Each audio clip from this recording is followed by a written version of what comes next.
kami tolak usir keluar dalam nama Yesus Kristus. Darah Yesus berkuasa. Oleh darah anak domba Allah iblis dikalahkan dengan kemenangan yang Tuhan beri. Kami akan duduk dengan tenang, mendengar menikmati firman di dalam nama Tuhan Yesus Kristus. Amin. Silakan duduk Bapak Ibu. Saya mengucapkan selamat pagi menjelang siang. Kita masih diberi kesempatan oleh Tuhan boleh bersama-sama berada dalam baik-Nya untuk menikmati kasih dan kemurahan Tuhan di dalam kehidupan kita. Biarlah kita semakin hari semakin bersungguh-sungguh untuk belajar sampai satu ketika tidak ada cacat, tidak ada celah, tidak ada keruh, tapi cemerlang, mulia sama seperti Tuhan. Oleh karena itu di kesempatan pagi ibadah sesi yang kedua ini, maka kami rindu supaya setiap kita sungguh-sungguh belajar untuk mentaati Tuhan. Dan kalau saya melihat sebagian jemaat Tuhan agak tersendak-sendak dalam kesetiaan, dalam mengiring menyembah Tuhan. Padahal Tuhan itu sumber kekuatan. Amin. Ya, kalau tidak ada Tuhan, tidak ada sumber. Ya, banyak kali kadang-kadang memang kita terfokus kepada pemberian Tuhan. Ya, tetapi seringkali kita mengabaikan pribadi yang adalah sumber itu sendiri. Dan oleh karena itu, sebagaimana tadi saya mengajak jemaat membaca dalam 2 Timotius pasal 2:13, maka di sana surat Paulus kepada Timotius yang berkata bahwa jika kita tidak setia, maka Tuhan itu tetap setia. Pujian tadi kita mengingatkan kepada kita bahwa Allah kita adalah Allah yang setia, tidak pernah meninggalkan. Dan itulah saudaraku, penutup tahun di tahun 2015 saya ingat dalam Ibrani 13 ayat 5 bagian B-nya bahwa Allah sekali-kali tidak akan pernah membiarkan dan meninggalkan. Dalam itu dengan berani kita berkata, Allah adalah Tuhan, adalah penolongku, aku tidak takut. Jadi saudara-saudara, saya masih ingat di akhir tahun 2015 ibadah penutupan tahun, ada satu suara berkata, aku tidak takut Tuhan, sebab Tuhan menolong. Karena apa? Tidak takut karena ada janji Tuhan di sana. Aku sekali-kali tidak akan membiarkan. Coba dibacakan bagian B, Ibrani 13 bagian B. Kami 13 ayat kelima bagian B. Aku sekali-kali tidak akan membiarkan engkau, dan aku sekali-kali tidak akan meninggalkan engkau. Jadi Tuhan kita adalah Tuhan yang setia. 2 Timotius 2:13. Demikian 2 Timotius 2 ayat 13. Jika kita tidak setia, Dia tetap setia, karena Dia tidak dapat menyangkal dirinya. Jadi janji Tuhan untuk tidak pernah membiarkan dan meninggalkan kita itu tidak boleh kita ragukan. Ibrani pasal 13 ayat yang ke-8. Yesus Kristus tetap sama, baik kemarin maupun hari ini sampai selama-lamanya. Nah, itu dia. Jadi kalau dia berjanji di Ibrani 13 ayat 5 bagian B-nya, aku sekali-kali tidak akan membiarkan meninggalkan. Dan kemudian saudara-saudaraku, dalam 2 Timotius 3:13 tadi, 2 Timotius 2:13 berkata dia tetap tidak berubah, dia tetap setia walaupun kita tidak setia. Dan kemudian Ibrani kembali mencatat Yesus Kristus yang tadi berjanji, Yesus Kristus yang tadi berkata dia tetap setia, dia tidak pernah berubah, dia tetap sama, ya sama, baik kemarin, hari ini, dan sampai selama-lamanya. Dan oleh karena itu kita tidak boleh meragukan tentang kesetiaan Tuhan, tentang janji Tuhan. Ya, sebab itu kita sebagai gereja Tuhan harus belajar setia, setia dan benar, sebagaimana Yesus tampil sebagai pribadi yang setia, penunggang kuda putih dalam Ibrani dalam Wahyu 19:11. Namanya adalah yang setia dan yang benar. Jadi gereja Tuhan harus mau dibawa kepada kehidupan yang ditandai dengan setia dan benar. Ya, Wahyu 19:11. Demikian Wahyu 19:11 dengan firman Allah. Lalu aku melihat surga terbuka, sesungguhnya ada seekor kuda putih, dan ia yang menungganginya bernama yang setia dan yang benar. Ya. Ia menghakimi dan berperang dengan adil. Nah, itu dia saudara. Jadi gereja Tuhan harus mau dibawa kepada sampai menjadi ada tanda setia, ada tanda benar. Ya, jadi kalau bicara setia dan benar itu menyangkut seluruh hidup kita. Ya, kalau bicara setia, marilah langkah pemimpinan kita sebagai jemaat, langkah pelayanan kita sebagai para pelayan. Ya, setia, saudara. Nah, saudara-saudara. Ya, jadi kalau bicara benar, mulai dari pikiran, perkataan, perbuatan. Makanya ada pujian berkata, yang kurindukan menjadi seperti Kau Yesus, baik dalam pikiran, perkataan, dan perbuatan. Jadi kalau ada tanda setia, ada tanda benar, berarti kita sudah menjadi seperti Yesus. Ya, tentu hari ini masih banyak cacat. Ya, jadi tanda setia, tanda benar ini harus kita pertahankan, bahkan ditingkatkan. Ya, ditingkatkan sampai satu waktu betul-betul tidak ada cacat dalam kesetiaan, tidak ada cacat dalam kebenaran. Benar sama seperti Kristus adalah benar. Nah, itulah yang kita harus paham. Jadi kalau hari ini saudara masih temukan hidupmu nggak setia, jemaatkah, pelayan Tuhankah? Hari ini kita masih temukan hidup kita kurang benar, baik pikiran, perkataan, perbuatan, baik jemaat, baik pelayan Tuhan, hamba Tuhan. Mari saudara-saudaraku, kita bercermin kepada firman. Sampai betul-betul kita menjadi gereja yang setia, gereja yang benar. Percayalah, kalau sudah kita sampai ke level itu, tentu ada yang perlu digarisbawahi. Setia bukan waktu senang. Setia bukan waktu semua dalam keadaan baik. Setia ukurannya sampai mana? Sampai mencapai garis akhir kata Allah. Ya, kalau kita belum sampai garis akhir, kita masih hidup sampai Tuhan datang, ya sampai Tuhan datang. Setia dan benar. Nah, kalau kita bisa, saudaraku, memiliki tanda seperti itu, maka Tuhan akan datang, ya, sebagai imam besar.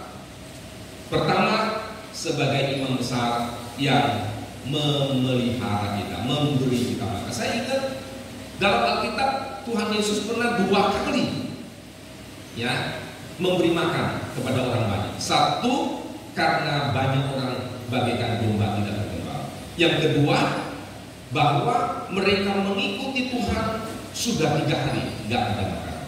Sehingga Tuhan mulai berkata, kalau kubiarkan pulang, mereka akan terbang di jalan karena mereka lapar.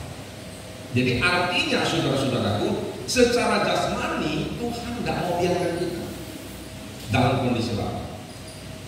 Nah, itu sebabnya kita harus yakin dong, Tuhan tidak pernah membiarkan, meninggalkan. Tuhan yang memikirkan kita. Amin. Ya, Tuhan yang memikirkan kita. Saya senang dengan ayat Mazmur 139 ayat yang ke-17. Tapi dalam terjemahan firman Allah itu, tolong baca dengan suara yang keras dan supaya semua bisa mendengar, ya, lambat dan jelas. Mazmur 139 ayat yang ke-17. Ya, Tuhan itu sangat menyenangkan. Firman Allah itu.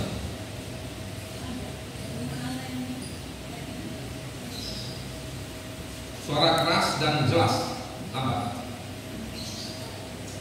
Mazmur 139 ayat 11. Ya, silakan.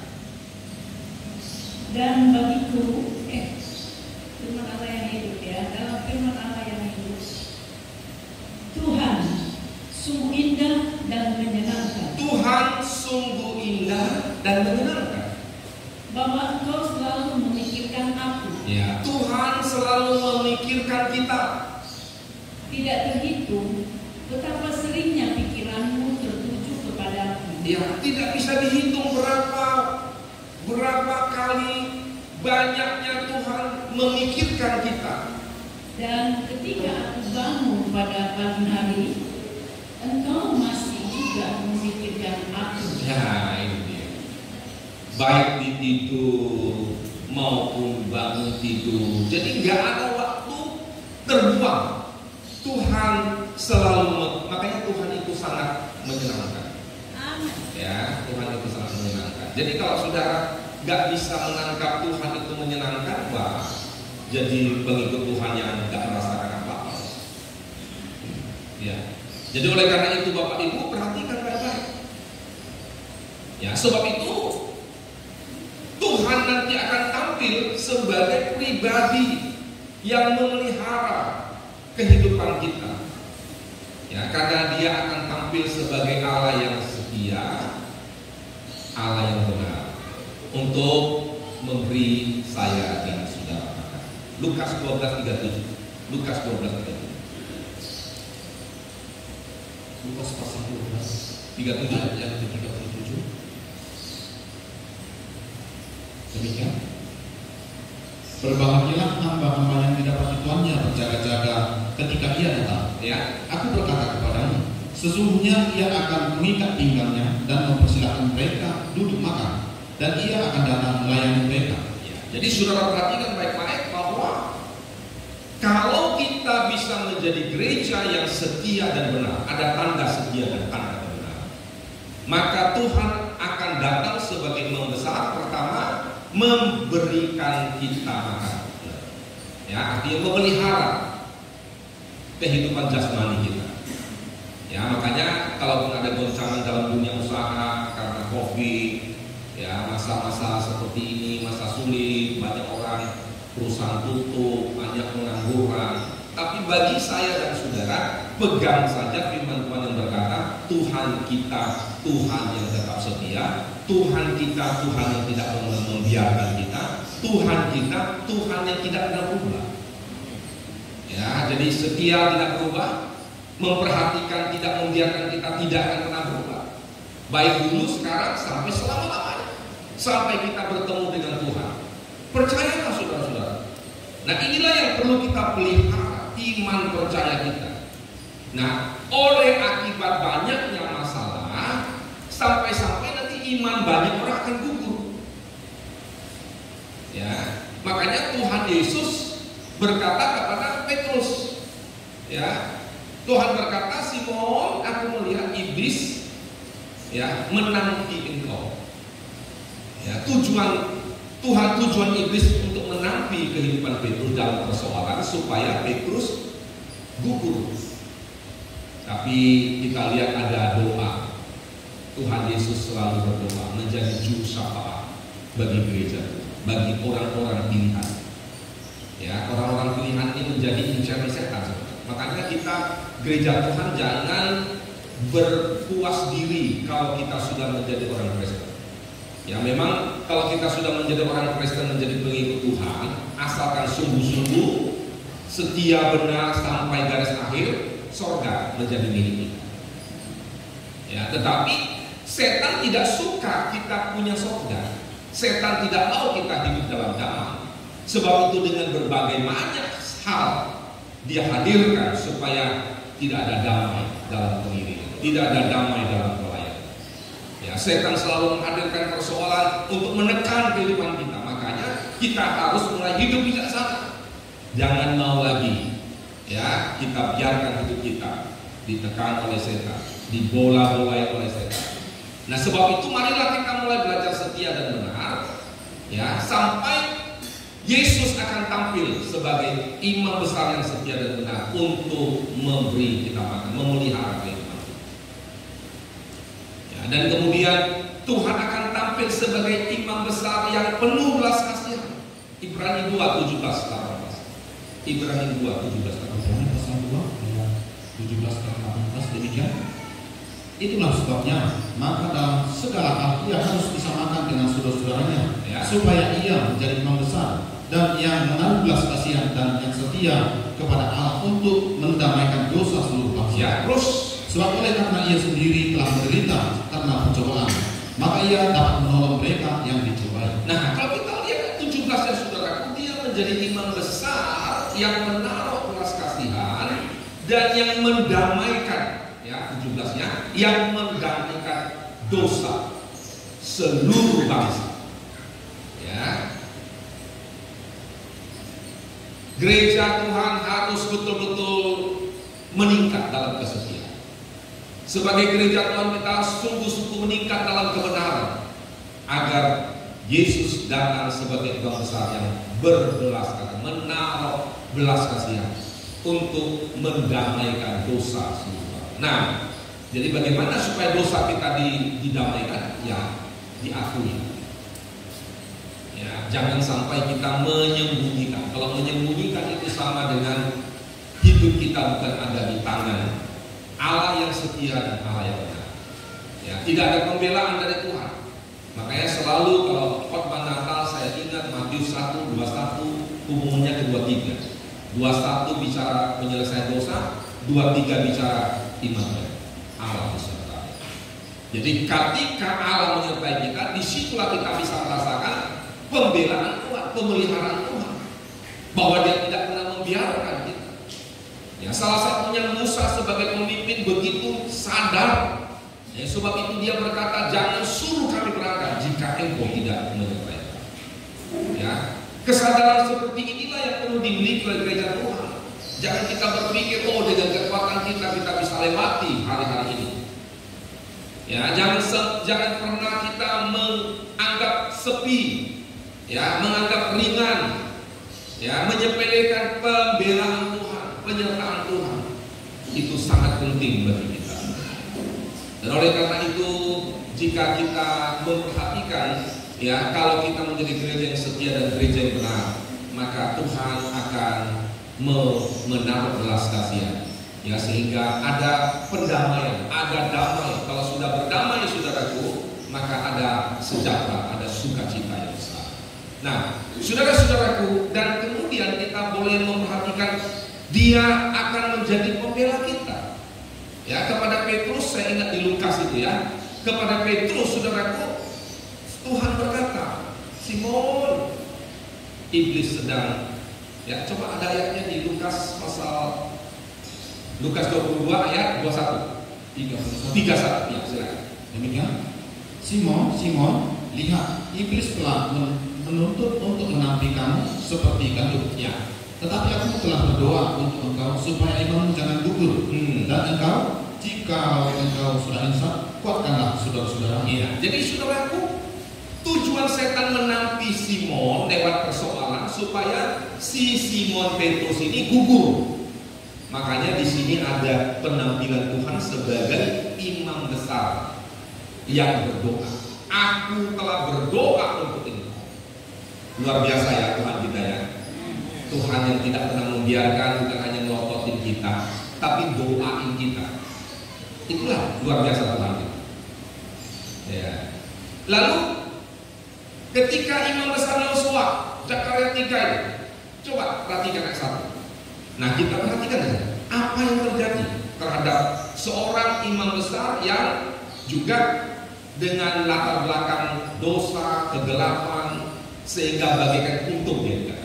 Zakaria pasal 31. Demikian Zakaria 3:1 dengan berikut penglihatan keempat imam besar Yosua. Ya, Kemudian ia memperlihatkan kepadaku imam besar Yosua berdiri di hadapan malaikat Tuhan. Ya. Sedang iblis berdiri di sebelah kanannya untuk mendakwa dia. Nah, kita lihat saudaraku, kerjaan setan ya untuk menuduh, mendakwa.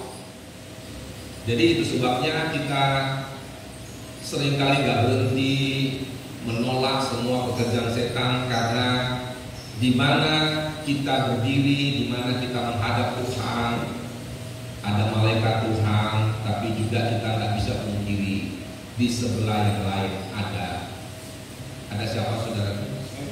Iblis. Ya, makanya jangan bosan-bosan. Ya. Kita terus menolak semua pekerjaannya. Kita tidak pernah setuju dengan kehadirannya, tapi dia tetap hadir. Ya, yang kita setuju adalah semua jemaat Tuhan hadir, tapi ada juga jemaat Tuhan yang selalu tak hadir. Setan kita nggak setuju hadir, dia hadir terus. Ya, makanya kita tolak terus. Kita doakan supaya jemaat Tuhan yang hadir ke setan. Ya. Nah, saudara-saudara, yang saya mau sampaikan di sini tentang Yesus imam besar yang menaruh belas kasihan. Tuhan mengerti kondisi Simon. Simon akan kuat tanpa doa. Makanya Tuhan berdoa untuk Simon. Jadi kalau Simon bisa berhasil tidak gugur dalam hal penampian yang dikerjakan oleh setan, itu karena doa Yesus, karena doa Tuhan, karena doa seorang imam besar. Nah, oleh karena itu gereja Tuhan, mari kita berpacu, kita harus terus mengikat. Kalau selamanya kita kurang setia, kurang taat, mari kita belajar tingkatkan kesetiaan, tingkatkan ketaatan. Belum benar, mari kita izinkan kebenaran terus mengerjakan kehidupan kita sampai hidup kita betul-betul benar sama seperti Yesus Kristus adalah benar. Imam besar yang membela, ya, itulah yang membela semua. Saya percaya Tuhan yang sama, yang tidak pernah berubah, Tuhan yang tidak pernah memandang wajah, memandang tinggi rendah, kaya miskin. Saudaraku, dialah Tuhan yang adil, ya, setia tapi adil, setia dan benar. Saudara-saudaraku juga akan mendoakan saya dan saudara. Dan oleh karena doa Tuhanlah kita menjadi kuat. Nah, sesama kita pun harus saling mendoakan. Kita belajar dari Yesus sebagai teladan kita. Ya, Tuhan Yesus telah meninggalkan teladan, bukan hanya jejak kesengsaraan, tapi jejak doa. Untuk apa? Ya, untuk kita teladan. Ya, jadi ada pembela. Nah, bagaimana pekerjaan pembela? Ayat yang kedua. Lalu berkatalah mereka Tuhan kepada iblis itu, Ya, Tuhan kiranya menghati engkau, hai iblis. ya. Tuhan yang memiliki Yerusalem kiranya menghati engkau. Bukankah dia ini puntung yang telah ditarik dari api? Ya. Terus, Adapun Yosua mengenakan pakaian yang kotor waktu dia berdiri di hadapan malaikat itu. Dia memberi perintah kepada orang-orang yang melayaninya, tanggalkanlah pakaian yang kotor itu daripadanya. Dan kepada Yosua ia berkata, lihat, dengan ini aku telah menjauhkan kesalahanmu daripadamu. Aku akan mengenakan kepadamu pakaian pesta. nah, saudaraku, Tuhan membela. Tuhan berkata memang dulu dia kotor, tapi sudah diselesaikan, sudah dibereskan karena Yesus sebagai saudara imam besar yang menaruh belas kasihan telah mendamaikan, telah diselesaikan. Jadi kalaupun setan ingin mendakwa, ingin menekan hati, pikiran, perasaan, saudara-saudara ingat baik-baik, jangan pikirkan itu lagi. Amin. Yang kita pikirkan adalah Tuhan, Engkau sungguh menyenangkan. Baca aja nanti di rumah, ya, firman Allah itu. Kalau belum ada, ya belum ada. Ya, ada ayat-ayat tertentu saya perhatikan, ya, begitu menyenangkan saya. Ya, jadi kita nggak usah mikirkan masa lampau kita lagi karena udah selesai toh. Tapi kalau belum selesai, jangan pikir, jangan anggap ditutup, jangan diselesaikan. Kalau sudah selesai, jangan dipikirkan lagi. Jadi apa yang kita pikirkan, ya Tuhan saja. Amin. Tuhan Engkau sungguh menyenangkan. Betapa banyaknya Engkau memikirkan, mau tidur, mau bangun tidur, mau duduk, mau berjalan. Kan Tuhan tahu di mana kita. Waktu kita baring, waktu kita duduk, kita jalan. Makanya kita harus memperhatikan di mana kita berdiri, di mana kita duduk, di mana kita berjalan. Kita harus duduk sesuai dengan kebenaran firman. Kita harus berdiri sesuai dengan firman. Kita berjalan sesuai dengan firman. Amin. Ya, Tuhan itu pembela kita. Dia tidak pernah membiarkan. Itu sebabnya ketika imam besar Yosua didakwa oleh setan, Tuhan sebagai pembela. Dan Tuhan berkata dengan terakhir, tanggalkan pakaian yang kotor itu daripadanya. Dan kepada Yosua yang berkata, lihat, kepada saya dan saudara bagikan Yosua yang dulu berpakaian kotor. Tuhan bilang apa? Lihat, dengan ini aku telah menjauhkan kesalahan daripadamu. Aku akan mengenakan kepadamu pakaian pesta. Ini pakaian resmi untuk masuk dalam pesta perkawinan.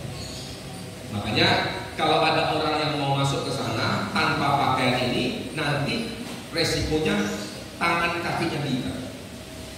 Matius 22 ayat 11. Matius 22 11. Matius pasal 22 11. ayat yang 11. Ketika raja itu masuk untuk bertemu dengan tamu-tamu itu, ia melihat seorang yang tidak berpakaian pesta. Nggak ada pakaian pesta. Kalau Yosua tadi walaupun dulu kotor, tapi pakaian kotornya sudah ditanggalkan, Tuhan sudah memberikan pakaian pesta. Jadi pakaian pesta itu akan kita peroleh kalau pakaian kotor kita ditanggalkan. Kalau masih ada yang berpakaian kotor, tanggalkan, bereskan. Karena Tuhan akan tampil sebagai imam besar yang menaruh belas kasihan. Tuhan sangat mengasihi kita, saudara.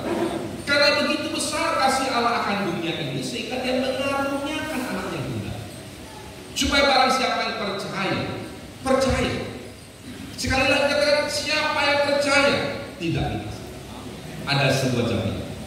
Nah, oleh karena itu siapapun saudara yang hadir pada ibadah sesi kedua ini, ya, percayalah kepada Tuhan bahwa Dia begitu mengasihi engkau dan aku. Dan itu sebabnya marilah kita manfaatkan kesempatan ini. Dia tampil sebagai imam besar yang penuh belas kasihan. Marilah kita sambutlah belas kasihan. Sama seperti Tuhan ingin mengumpulkan Yerusalem, Tuhan menghadap Yerusalem.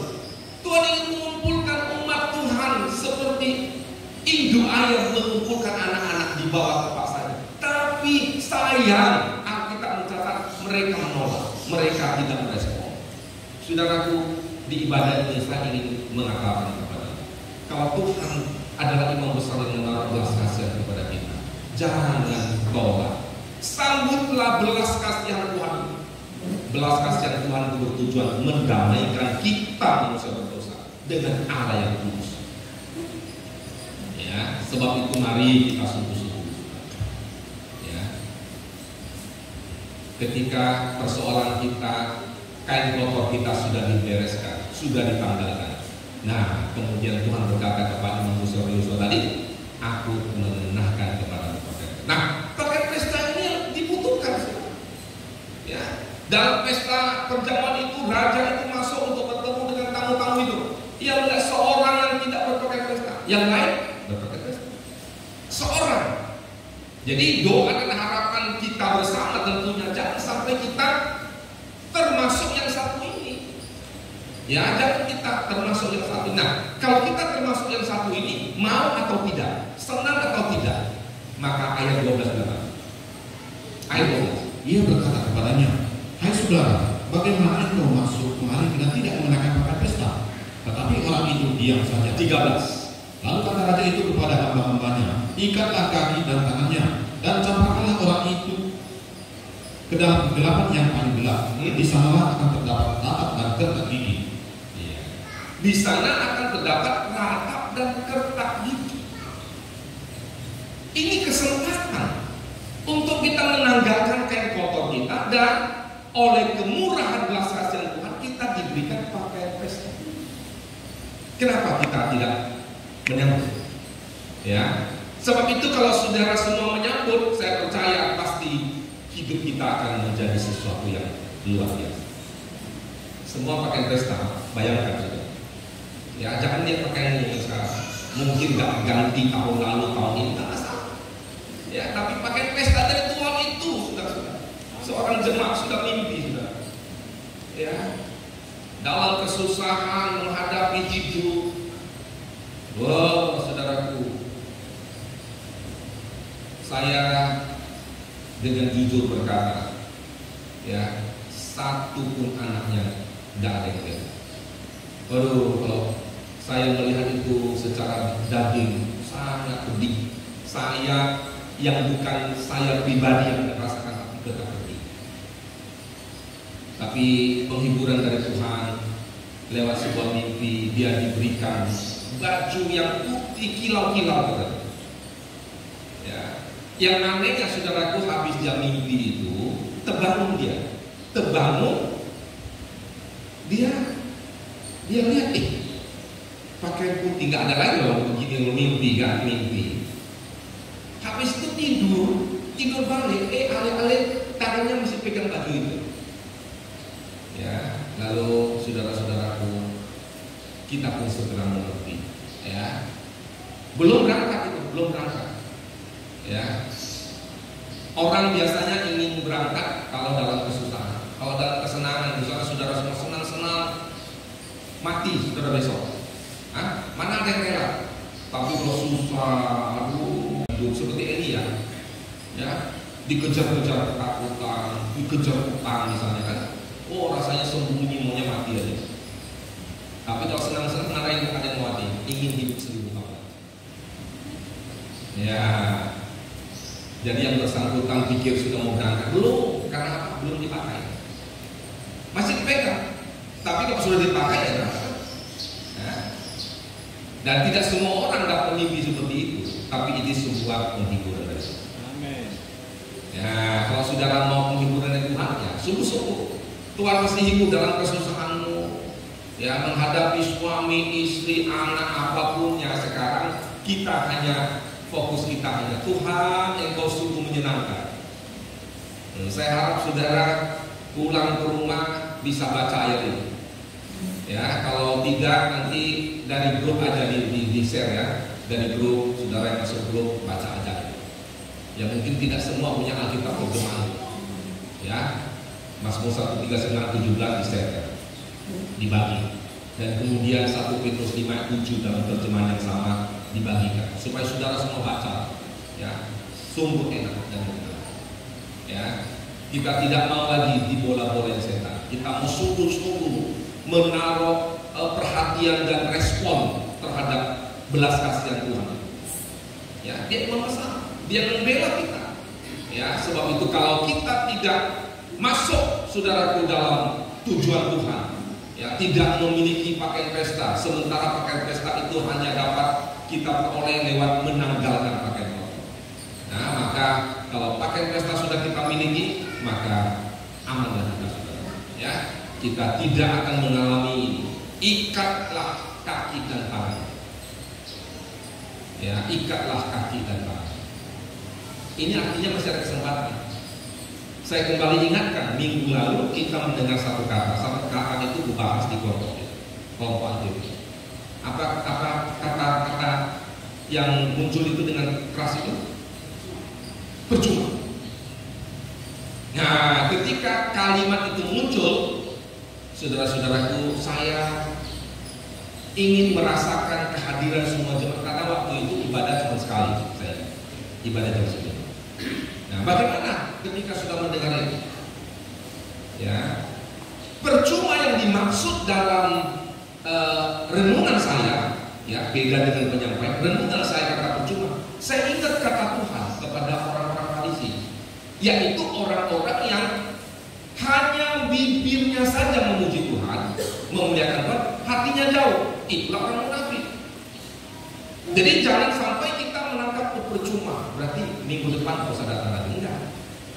Kalau kita masih menemukan hidup kita sebagai orang munafik lain di bibir dan di hati, ya, itu artinya Tuhan masih beri kesempatan sama dengan apa yang disebut dalam Lukas 13. Lukas 13 ayat 6. Ya, ayat 6, kita lihat dulu ayat 6. Pohon ara yang tumbuh di tengah-tengah. Ya. Demikian Lukas 13 ayat 6 dengan berikut perumpamaan tentang pohon ara yang tidak berbuah. Lalu Yesus mengatakan perumpamaan ini. Seorang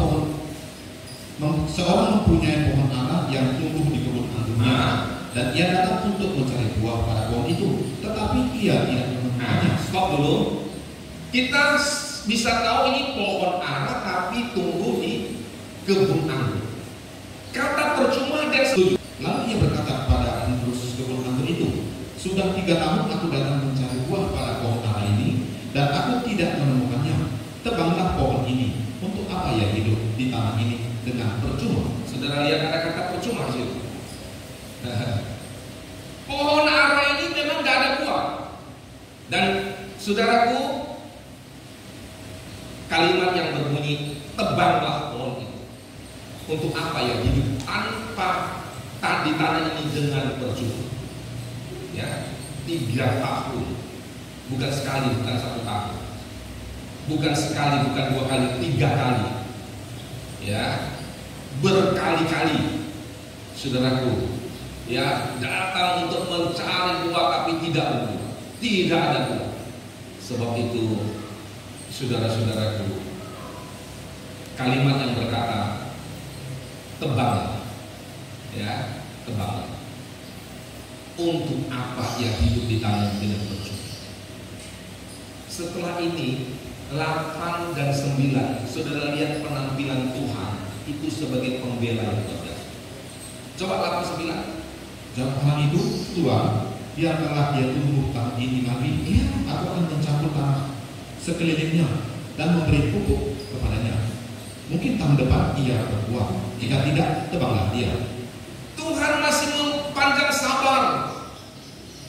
Ya, ketika pemilik kebun itu berkata kepada tuannya, Tuhan sabarlah, tahun ini lagi. Nah, itu artinya panjang sabar Tuhan masih ada ketika engkau sedang dengar firman Tuhan. Kalau engkau dengar firman Allah ini, engkau masih sadar pikiran, perkataan, perbuatan kita masih kotor, tanggalkan itu, saudara. Bereskan. Nah, setelah engkau bereskan, engkau akui, Tuhan akan berkata kepada mereka, tanggalkan pakaian kotor daripada imam besar Yosua. Dan sekarang kepada imam besar Yosua, Tuhan berkata apa? Lihat, hari-hari ini kita perlu bisa memandang Tuhan yang menyenangkan itu. Hari-hari ini kita mesti bisa memandang Tuhan sebagai sumber kekuatan kita itu. Hari-hari ini kita mesti bisa memandang Tuhan sebagai sumber kekuatan penghiburan dalam setiap persoalan kita. Karena Dia memang Tuhan yang sungguh menyenangkan. Ya, kalau selama ini kau tidak bisa melihat Tuhan, mulailah hari ini. Belas kasihan Tuhan sebagai imam besar untuk menolong saya dan saudara untuk kita bisa melihatnya. Mari kita pandang Dia, lihat Dia. Kita kurang setia, mari kita belajar setia. Sudah setia, tingkatkan kesetiaan. Ya, kita kurang benar, mari kita hidup benar oleh kebenaran firman Allah yang terus ditampilkan untuk menyucikan, menyempurnakan kita. Kalau kita sudah benar, tingkatkan kebenaran sampai seperti Yesus adalah. Ya, kalau kita kurang taat, mungkin kadang-kadang kita taat, kadang-kadang tidak. Mari belajar pada Yesus. Dan Yesus itu taat sampai mati. Kita juga harus belajar taat sampai garis akhir, sampai Tuhan datang. Nah, pembelaan Tuhan yang begitu luar biasa. Ya, hidup di tengah-tengah penggembala. Pohon ara yang tumbuh di tengah kebun anggur itu bagaikan orang yang tetap menjadi domba tergembala. Ya, mau dengar-dengar. Bukti kita tergembala, kita dengar-dengar. Jadi walaupun saudara keluar masuk gereja sini, kalau nggak dengar-dengaran, berarti hidupmu tidak tergembala. Tapi begitu pun Tuhan tidak buang saudara. Ya kan, buktinya waktu Tuhan kasih makan 5.000 orang, Tuhan lihat orang banyak seperti domba yang tidak tergembala. Hati Tuhan juga berbelas kasihan. Makanya dari segala sudut hari ini anugerah masih terbuka. Tuhan cinta sama saya. Nah, makanya jangan kita lupa mencintai Tuhan. Jangan kita menolak, jangan kita menutup hati, jangan kita anggap sepi semua kemurahan kasih sayang. Ya, Dia membela, Dia memelihara kita.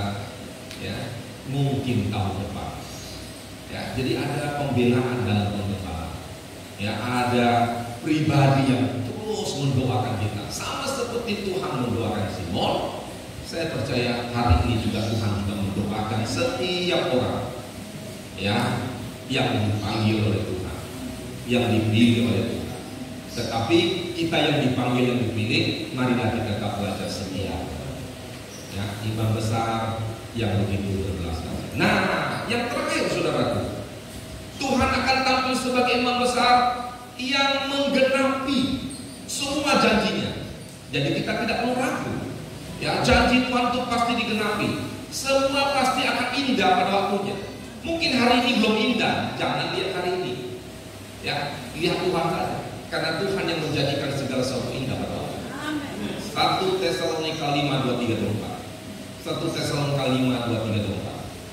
1 Tesalonika 5 ayat yang ke-23 dan ke-24. Ya. Semoga Allah damai sejahtera meluruskan kamu seluruhnya, dan semoga roh, jiwa, dan tubuhmu terpelihara sempurna dengan tak bercacat pada kedatangan Yesus Kristus Tuhan kita. Ia yang memanggil kamu adalah setia, Ia juga akan menggenapinya. Inilah Allah sebagai imam besar, Yesus sebagai imam besar yang setia dan menggenapi. Ya, pertama dia memelihara kita, memberi makan. Kedua dia mendamaikan kita. Ketika dia menggenapi janji-janjinya, itulah kebaikan Tuhan. Ya, memelihara, mendamaikan, menggenapi janjinya. Ya, dan kemudian sampai dia menyucikan sampai sempurna, tidak ada cacat celah, baik roh, jiwa, dan tubuh. Sampai satu ketika dia bawa kita masuk ke Yerusalem baru. Ya, ketika kita sudah memiliki pakaian pesta, percayakan saudara, kita akan sampai kepada pesta perjamuan kawin anak domba. Dan kemudian kita akan terus dibawa masuk ke Firdaus yang akan datang, kerajaan 1000 tahun damai di bumi. Ya, itu jelas saudara. Ya, jangan saudara ragu-ragu. Makanya kiamat itu kalau bilang 1000 tahun lagi pasti jadi. Soal kiamat, kedatangan Tuhan yang dialami.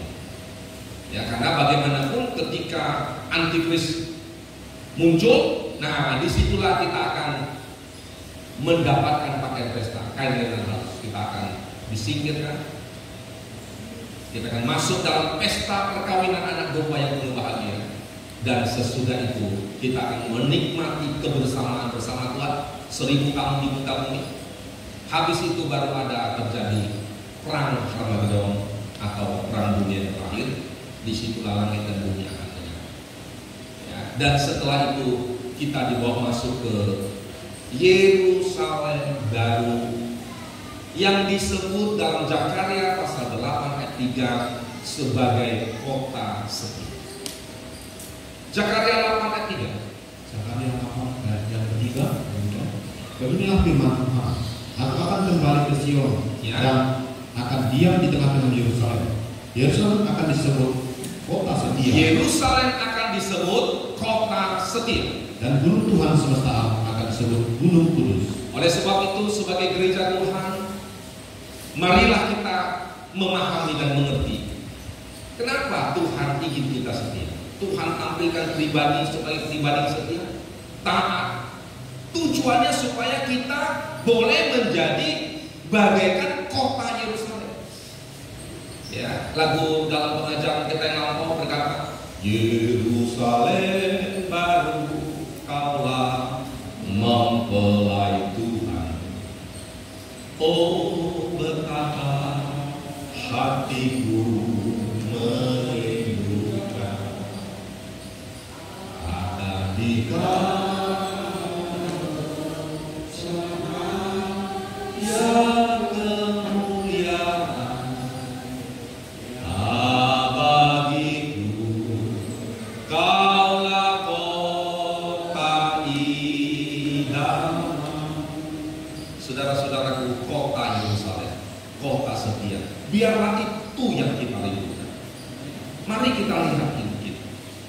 Ya, kalau minggu lalu jelas-jelas ketika kita percuma itu, saya teringat Markus 7 ayat 7. Ya, nggak usah buka lagi sebab sudah akhir saya bilang tadi. Percuma karena apa? Karena Tuhan masih temukan orang yang datang kepada Tuhan sebagai orang munafik. Hanya bibirnya yang datang, hatinya jauh. Nah, itu sebabnya hari ini kalau kita masih menemukan hati hidup kita, pengiringan pelayanan kita masih percuma, itu artinya masih ada pembelaan Tuhan. Nggak perlu ragu, tapi jangan sia-siakan. Ya, jangan anggap sepi. Kasih kenurahan seperti Roma pasal 3 itu ya. Kalau nggak salah ayat yang keempat, jangan engkau menganggap sepi. Coba, itu boleh. Itu boleh. Roma pasal 2 ayat 4 demikian. Maukah engkau menganggap sepi kekayaan kemurahannya, kesabarannya, dan kelapangan hatinya? Ya. Tidakkah engkau tahu bahwa maksud kemurahan Allah ialah menuntut engkau pada perbuatan? Nah ini, jangan engkau menganggap sepi kekayaan kemurahan, kesabaran hati Tuhan, kelapangan hatinya. Coba lihat, kemurahan, kesabaran, kelapangan hati Tuhan itu jangan sampai kita, saudaraku, menyia-nyiakannya, saudara. Ya, jadi maksud dari kemurahan, maksud dari kesabaran, maksud dari kelapangan hati Tuhan adalah menuntun engkau dan aku kepada apa? Pertobatan. Nah, oleh karena itu marilah, saudara, ya, tidak ada kata lain, setialah kita kepada Tuhan. Ya, hiduplah benar supaya Tuhan tampil sebagai pemelihara kita, sebagai pendamaian kita, sebagai pribadi yang, saudara-saudaraku, yang akan menggenapi semua janji-janji. Percayalah, Tuhan tidak pernah lalai, Tuhan tidak pernah silap, Tuhan sangat mengasihi kita. Kalau bicara soal kita minta ini minta itu, telur Tuhan belum kasih. Ingat Roma berkata apa? Sedangkan anaknya aja dikasih. Tidak mungkin lah yang lain-lain. Ya, ingat ya, Roma pasal 8 kalau nggak salah ya. Semuanya pasti dikasih. Hanya Tuhan tunggu ada waktunya. Ya, kita bukan pencipta waktu, Tuhan yang menciptakan waktu. Dan Tuhan tahu waktu yang terbaik. Ya, makanya kita harus sabar saja. Hari ini kita menderita, biarlah kita meratap dan menangis. Ya, kita duka cita hari ini, tapi nanti duka cita kita akan diganti menjadi sukacita. Nah, oleh karena itu marilah kita renungkan firman Allah. Kita akan segera untuk menerima tubuh dan darah Tuhan Yesus. Haleluya.